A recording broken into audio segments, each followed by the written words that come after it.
Ya seni barıkladım kalbim yüreğim Başta mehrim kema bulan dostumsun Sen benim atadım çayım çırığım Yer işte kimaya kalın dostumsun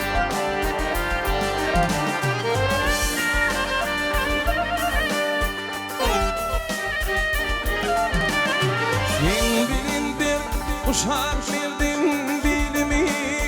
Uvandırdım kırıl kırım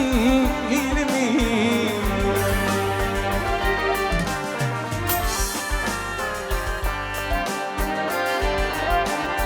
Sen benim akşardım aydım yılmadı Gülkün şulazın zalan dostumsun Sen benim şayet aygın yılmını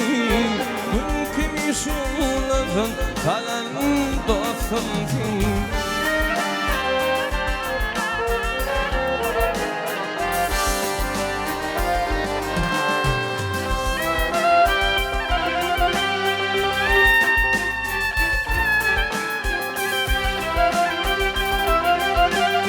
Ah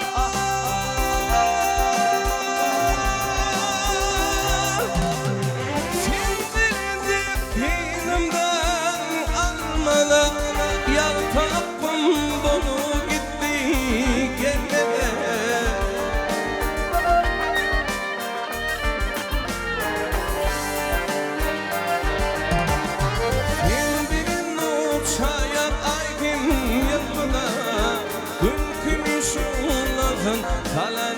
dostumsun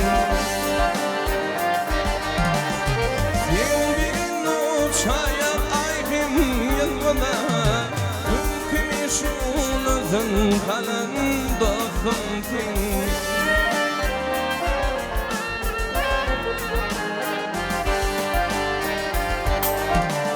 Ya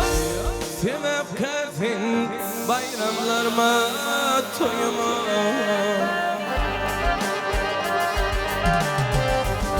Kuşun konradım mehrim